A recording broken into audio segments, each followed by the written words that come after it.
A year ago, we basically had begun the process of the shutdowns. Rudy Gobert had tested positive. The NFL had shut down. We're going back in time a year ago to OutKick, and Danny G has pieced together our reactions from that show a year ago. I haven't even heard this, but we are playing it for you.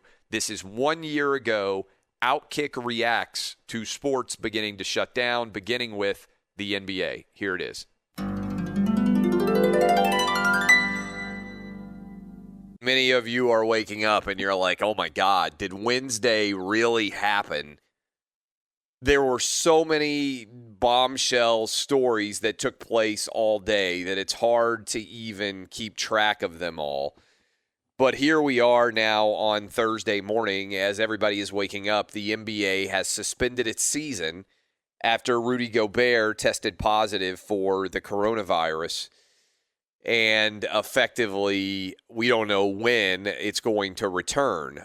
Probably going to be a little bit more free time for you on the weekend and a few weekends in the future for you than we had anticipated because effectively sports are shut down in the country from coast to coast when it comes to things that you would watch on television, kick up your feet, and be able to celebrate. And I hope that you guys are going to continue to make us a part of your morning routine, even when there are not a lot of sports to be a part of the morning routine. I don't even know what a guy like Eddie Garcia is going to do. I'm not sure what the update part of the morning radio show is going to become. Eddie, have you thought about what your update's going to be? Well, it'll be a lot more news than there will be no scores, obviously. Yeah, right. I'm saying, but like even. Well, hopefully the NFL free agency next week will still be a much-needed distraction for people, and where players are going to go and all of that will be a big part of our show next week, and you can update there. But after NFL free agency, I really don't know what sports news there could be other than coronavirus connected to sports updates. I will be scouring the internet for any nuggets that I can pass along. It's wild. Absolutely wild to think about. Like, Dub, I'm curious, what are you going to do?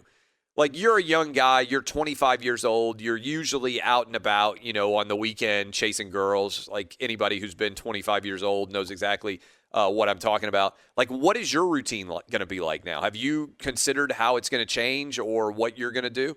I've been listening to some podcasts, doing a lot of reading about this stuff, trying to stay informed, and it's going to be I feel like life is going to be a little different here for the next few months for me, obviously. And, no sports is going to be a change to the routine, no doubt. I did discover, however, on Twitter just this morning, they do have virtual camel racing on Bovada. So if I get the itch, if I need to put, $5 on something, they do have that offering available. It's not even real camel Bovada racing. Space. It's virtual camel racing. They're computer animated camels that you can bet on Bovada. How do you that trust could be something? That seems like it's such an easy thing to rig.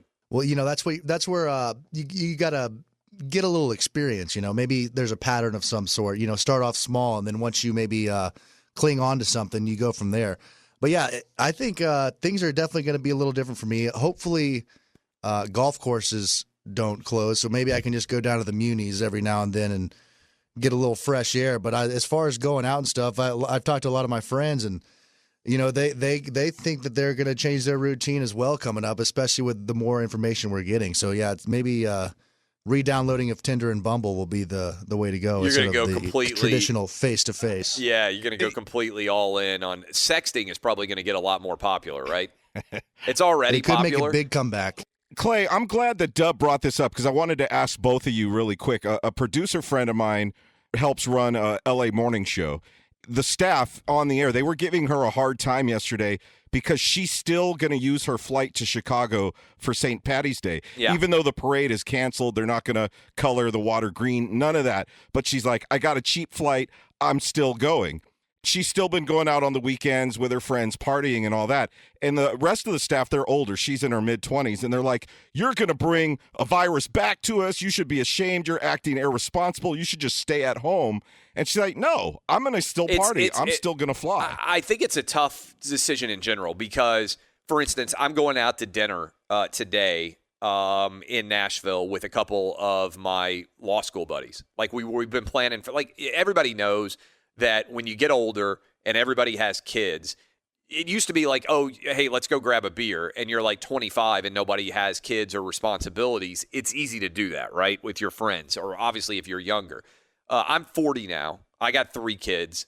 The guys that I'm meeting with also have 3 kids each. All of those kids are young.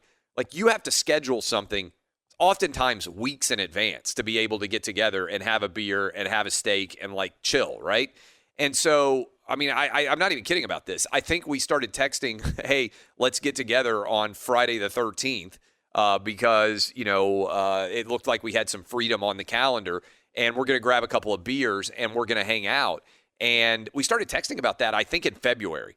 Like, everybody who's out there that is a parent with young kids is going to understand this. Like, you have to plan things so far in advance. Yep. And so I texted with these guys yesterday. I'm like, hey, I still want to go, out to dinner. Even though obviously things have gotten changed a lot in the past 2 weeks. But the way to think about this, I think, in many respects, is the waiters and waitresses are still there. They got to make a living, right? And so what I would encourage people to do is, if you look at the data, if you are elderly or you have an immune system, and people know this, right? Like, if you regularly get ill, then I don't think you should be out. Right? I don't think you should be out and about in a time of infection. Joined now by Dr. David Chow at Pro Football Doc on Twitter. How nervous are you about the coronavirus? Well, look, I do think the reaction and things that people are doing are correct to try and stay on top of this, to try and prevent an Italy situation, because you certainly don't want it to get worse, etc. I think a lot of it is still fear of the unknown. There's no question COVID-19 is new, but coronaviruses have been around for quite a while. I mean, SARS, MERS, etc. They were all different forms of coronavirus, and there are lots of different forms of coronavirus out there. Yes, it's something to be very concerned about. But this past year, I think there was a record number worldwide of 19 million cases of influenza.